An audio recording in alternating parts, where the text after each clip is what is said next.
Hello guys, ayan, magandang buhay guys for this video. Ayan, gagawa tayo ng kalamay guys. Ayan, kahit wala tayo sa Pilipinas guys, pwede natin gawin to, mga nasa abroad. And guys, nandito mga ingredients niyan for this video. Ayan, 1/2 cup of glutinous rice flour, 1 cup of coconut cream. Andyan na po, basahin nyo lang po guys. Ayan, naglagay po tayo dyan ng 1 1/4 of coconut milk. Kung wala naman kayong cream, pwede naman ng coconut. So yan, lagyan nyo lang guys dyan sa isang bowl o sa malinis na lalagyan at i-mix nyo lang guys. Then, alu-aluin nyo yan guys, no? Kahit nasa abroad tayo guys, kaya natin gumawa guys. So, i-mix lang natin na maayos. Pagsamahin natin sila, yung make sure na wala siyang buo-buo guys. Alright, kaya pagka medyo ganyan na siya guys, aluin pa natin yan. Then, i-add natin siya guys ng sugar. Yan, sugar naman guys. Nandiyan po sa unang video yung mga ingredients. Napakadali lang guys na gawin. So yan, nilagyan ko dyan ng 2 cups. So, and then, din ako dyan ng nasa 1/4. Kasi, depende sa inyo palasa guys. Kung anong gusto nyo, matamis na matamis, o medyo karamtama lang ang tamis. So ayan, hinalo-halo ko lang yan guys. At kapag siya'y nahalo na guys, nag-melt na yung kanyang sugar. Yan. Mix it well guys, okay? Make sure that all ingredients, it's mixed properly. Ayan. Then, kapag na-mix na natin guys, gawamit tayo ng salaan guys. O strainer, ano? Strainer natin yan, katulad yun guys, hindi natin alam no, may mga nabubugo pa. So pangit yun guys, so kailangan yan, ganyan ang texture niya. Salain natin, then uwi natin sama yung nabubuo, no. So yan guys, should be medium heat, alright. Kailangan nasa mahinang apoy lang yan na atin iset. So continuous lang na ating paghahalo guys.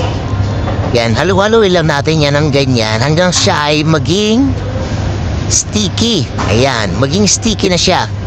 At kung kayo nakapanood sa part na to guys, hanggang dito sa part na to, okay, subscribe naman guys ng aming Facebook. At saka meron ako guys sa YouTube channel, ang I Love Polo. At saka Made in Polo, ayan, sa YouTube channel yan. I Love Polo Cooking. Ayan, nandun lahat guys yung mga niluluto guys. Ayan, kung mapapansin nyo guys, as you can see, nag-add po tayo ng 1/4 na sugar yan. 1/4 cups na sugar, okay? Kasi gusto ko medyo patamis-tamis. Right? Haluin na natin guys hanggang sa ma-reach natin yung tamang pagkaka-sticky niya guys. Ayan, haluin na natin ang haluin. Ayan, makikita natin yan guys. At talagang napakasarap ito guys. Ito nga pala guys yung mga nire-release ko yung mga pagkain namin na kinakain. Kaya sure yan guys na masarap. Alright? Yan, katulad yan guys, kapag ganyan na, halo-haloin nyo pa ng konti. Mas maganda guys kung sticky pan yung gagamitin nyo para hindi siya pumapit, no? Ayan, halo-haloin natin ng ganyan, balik na rin natin. At kapag ganito na yung texture na guys, medyo nagmamantika na siya. Ayan, tikman nyo yan guys kung gusto nyo medyo matamis-tamis pa. Alright, ayan no, tiyan nyo guys hindi siya kumakapit sa pan niya guys, sa kawali. Sana all kumakapit. Ayan no, kita nyo guys yung texture niya. Malaman yan guys kapag kaluto na yan, medyo nagmamantika na siya guys. Oh, kita nyo, sana all.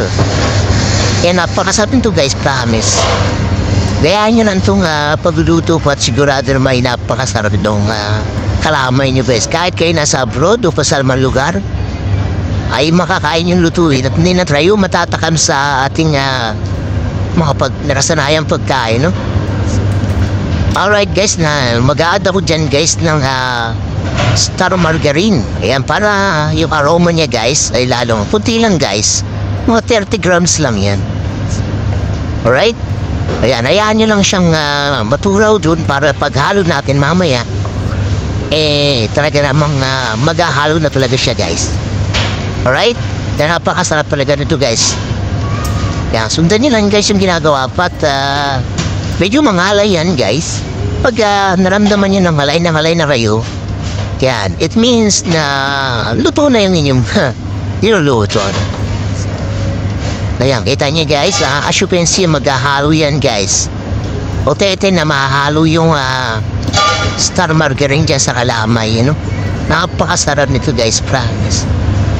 O yan, kita nyo guys. Kaya kung mapapansin nyo guys, talagang medyo luto na siya. Siya pa, niluto ay mga 30 to 45 minutes. 30 to 45 minutes yan naluto guys. Inedit ko lang yan. At minimake sure ko nalutuin talaga yung glutinous rice. O kita nyo naman guys. O yan, pag ganyan na yung texture niya guys, medyo nagmamantika na guys. Yan, okay na yan, luto na yan guys. O kita nyo naman napasar niya. Para siyang tikoy. Alam yung tikoy sa Pilipinas. O yan, nagkatin ako ng margarine doon sa lalagyan para hindi siya dumikit, no? O kita nyo naman yan, no? Kaya mas masarap siya guys kung ilalagay yun sa dahon ng saging, no? Pero wala kaming dahon ng saging dito eh. Badalang. Sige na, bye-bye guys. Love you all.